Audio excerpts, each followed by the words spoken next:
cumprir esta função social. Saber que, eventualmente, a minha decisão pode ajudar uma pessoa. Eu acho que essa ideia de servir ao público é fundamental na magistratura. E a minha intenção sempre, na hora de pegar um processo, é tentar resolver aquele processo da melhor maneira para pacificar a questão.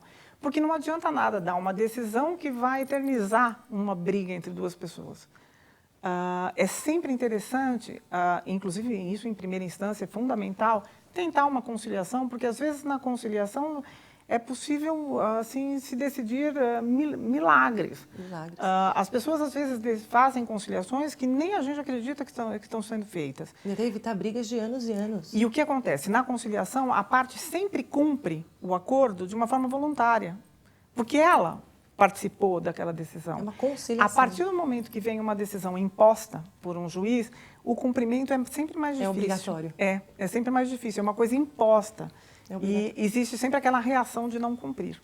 A senhora acha que exatamente pelo fato de ser mulher, se espera mais piedade e compaixão ao julgar um caso?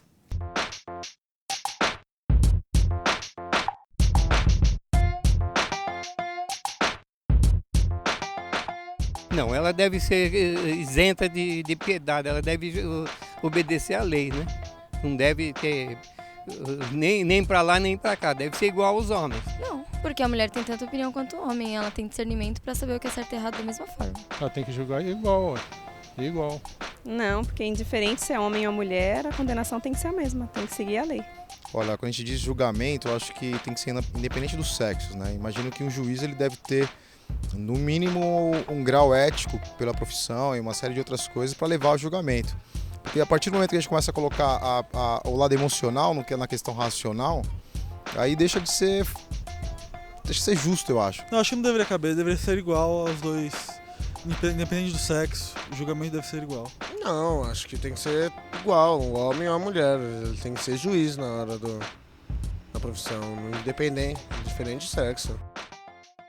Eu acho que não. Na verdade, eu pelo menos não encarno esta posição. Eu, inclusive, trabalho de uma maneira muito parecida com a dos meus colegas homens.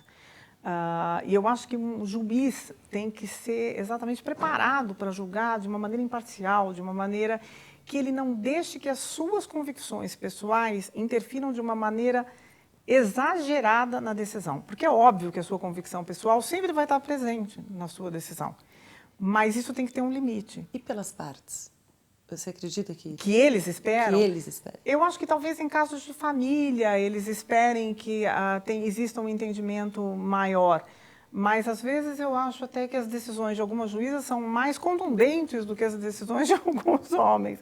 E isso pode acontecer tanto com mulheres como homens. Eu acho muito difícil você assim, estratificar um caso julgado por uma mulher e um caso julgado por um homem. Eu acho que é fundamental na magistratura que não haja essa diferenciação. Quando eu entrei na magistratura, eu tinha 23 anos de idade. Eu entrei muito jovem, entrei com idade mínima na magistratura. E desde o começo, eu sempre fiz um esforço tremendo para ser vista como um igual. Naquela época existiam poucas mulheres na magistratura. E eu queria ser igual aos outros. Eu não queria ter nenhum tipo de tratamento diferenciado. E conseguiu. Se Deus quiser, eu espero que sim. Se a senhora pudesse mudar alguma coisa na magistratura, o que seria? O aparelhamento do Poder Judiciário. Isso desde os prédios onde estão instalados os serviços judiciários, os equipamentos e também treinamento de pessoal.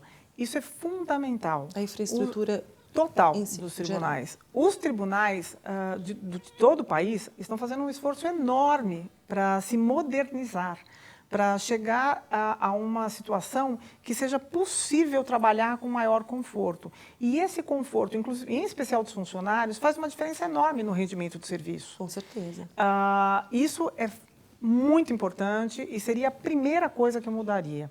Mas é óbvio que isso é uma coisa utópica. Não é possível fazer alguma coisa da noite para o dia. Até porque são muitas coisas, né? Muitas coisas a serem feitas. É impossível. Nós teríamos que parar o Poder Judiciário, refazer, e o Poder Judiciário não pode ficar parado.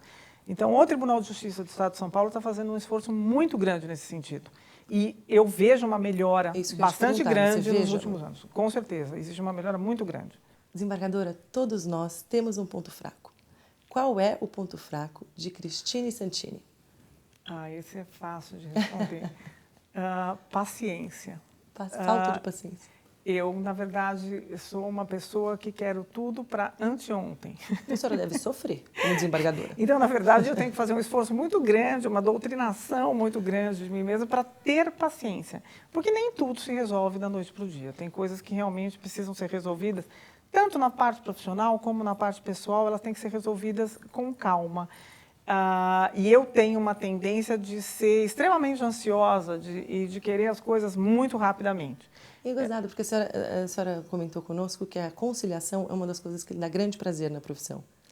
Mas a conciliação, na Ele verdade... exige uma certa paciência da sua parte. Eu acho que não é um caso de paciência. Eu acho que a conciliação existe boa vontade. E, na verdade, com a conciliação, nós encurtamos o processo. Mas o seu papel ali perante as partes... Eu já cheguei a fazer conciliação de 2h30 com as mesmas partes e consegui um acordo parcial e saí muito feliz com o acordo parcial, porque já era um passo muito grande na vida das pessoas. Então, nesse ponto eu não tenho falta de paciência. A minha falta de paciência é receber 200 processos e querer julgá-los todos ao mesmo tempo em 2 dias, que obviamente não é possível. Então, isso é uma coisa que eu tenho que trabalhar em mim constantemente. Mas, por outro lado, desembargadora, todos nós temos um ponto forte. Qual é o seu? Fica mais difícil de responder. Achar os defeitos é sempre mais fácil. Mas eu acho que se eu tivesse que apontar um ponto forte em mim, é o otimismo. Eu sou tremendamente otimista. Mesmo quando coisas ruins acontecem, eu sempre acho que aquelas coisas ruins aconteceram por algum motivo que eu não sei qual é, mas que é um motivo bom. Que em algum momento eu tento extrair daquela coisa ruim o melhor possível. Eu sou extremamente otimista. Eu brinco dizendo que eu acordo achando que a vida é boa. Então... Nem sempre a senhora vai dormir assim, né, desembargadora? Às vezes eu não vou dormir, mas na hora de acordar, eu sempre acho que a vida é boa. Eu sou tremendamente otimista. Desembargadora, eu acho que eu já pratiquei uma verdadeira inquisição hoje por aqui, mas prometo que é a última tortura. O que Cristine Santini mais cobra de si mesma? Essa é realmente para fechar com chave de ouro. Eu acho que o que eu mais cobro de mim mesma, como eu já disse, é esse equilíbrio entre a parte profissional e a parte afetiva, familiar. Em especial com relação aos meus filhos. Eu tenho, como eu disse, 2 meninos, um de 16 e um de 14 anos de idade. E eu acho que um dos grandes papéis que eu tenho é de ser mãe. E eu acho que a coisa mais importante é ser uma boa mãe com os defeitos que todo mundo tem, porque defeitos todos têm. Nós, filhos, mães. Mas eu tento ser o melhor possível e, inclusive, mostrar para eles que eu tenho defeitos e que defeitos são normais nas pessoas, que as pessoas erram, às vezes. Então, o que eu mais cobro é esse equilíbrio para manter essa vida familiar bastante forte, bastante harmoniosa.